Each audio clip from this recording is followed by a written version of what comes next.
Prince William stepped out in London for what palace aides like to label a low-key engagement. You know the type.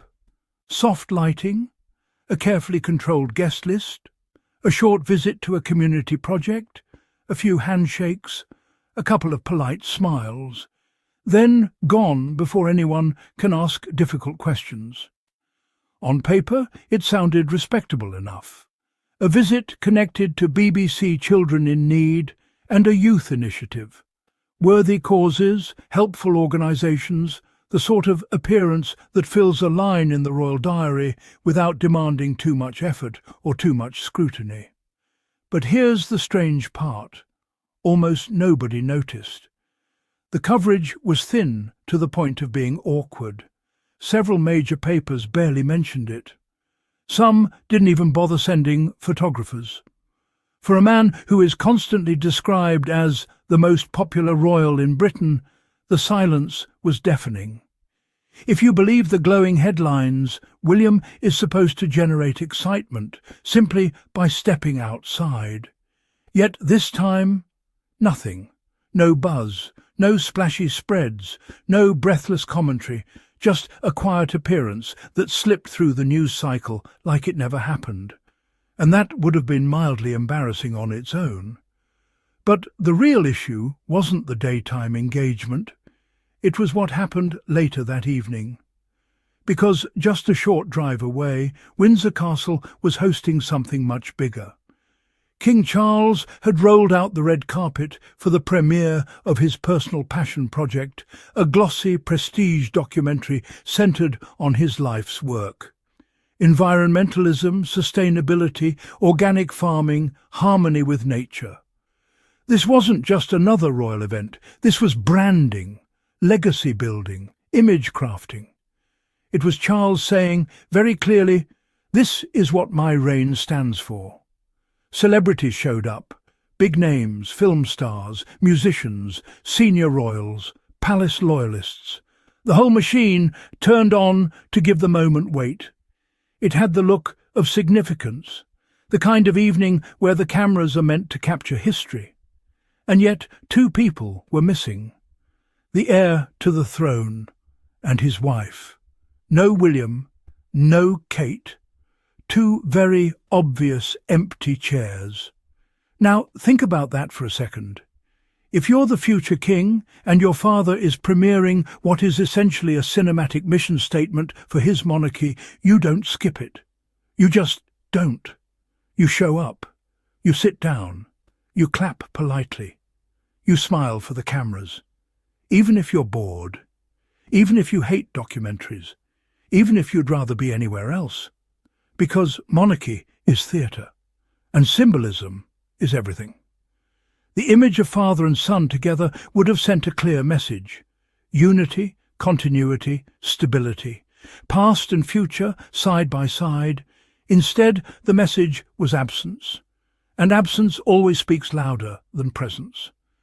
When the heir refuses to attend his own father's defining moment, people start asking questions. And the palace hates questions. So what happens next? Deflection, distraction, redirection. Within hours, the conversation began to shift away from the awkward no-show and towards something much more familiar. Harry and a Sussex. Suddenly whispers started popping up everywhere. Talk of Balmoral, talk of reconciliation, talk of Charles being a peacemaker. Talk of doors, maybe, reopening. Funny how that works, isn't it? Whenever there's discomfort inside the palace, the Sussexes magically reappear in the narrative. It's almost formulaic at this point. Bad optics? Mention Harry. Low enthusiasm? Mention Harry. Family tension? Float reconciliation rumours. Because nothing generates clicks quite like the Sussexes. Even when they aren't physically there, even when they're living their lives thousands of miles away, even when they haven't said a single word. Their names still carry the gravitational pull of the entire royal media ecosystem. And here's the irony that doesn't get talked about enough. If William had simply attended the premiere, none of that would have been necessary. No speculation, no palace whispers, no emergency Sussex storyline, just a clean, tidy family photo. Problem solved. But he didn't go, which suggests something deeper than a scheduling conflict. Let's be honest for a moment. The official excuse will probably be something bland. Prior commitments. Private family time. Didn't want to overshadow the king.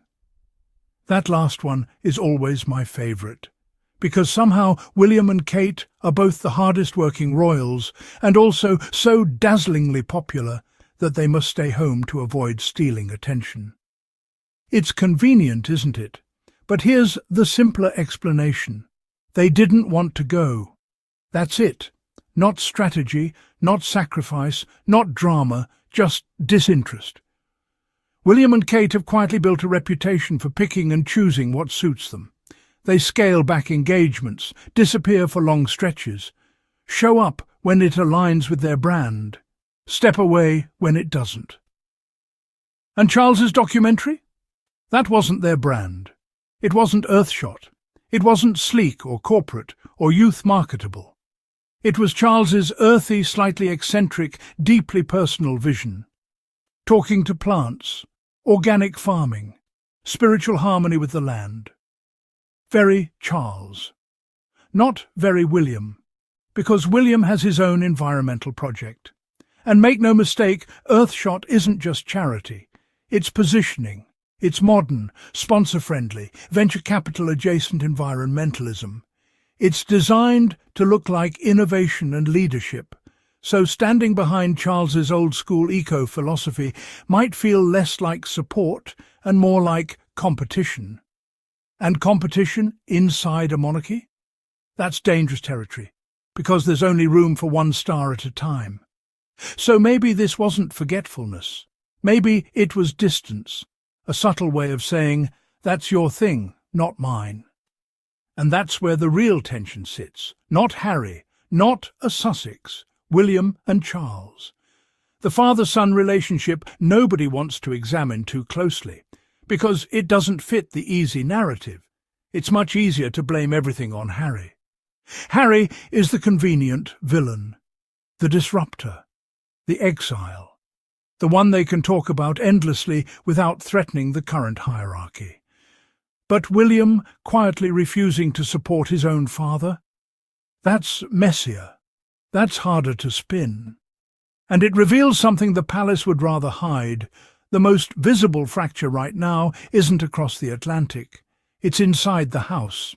Yet somehow, every time, the Sussexes get dragged back into it. Even in absence, they do the emotional heavy lifting. Even when they're minding their business, they're still the monarchy's most effective PR tool. Think about how wild that is. Two people who left years ago still generate more interest than the heir standing in London shaking hands. That says everything. It says relevance isn't where the palace thinks it is. It says star power can't be manufactured with press releases.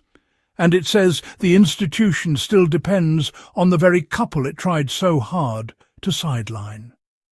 Because when the heir fails to show up, when the king looks isolated, when the energy feels flat, they reach for the same solution.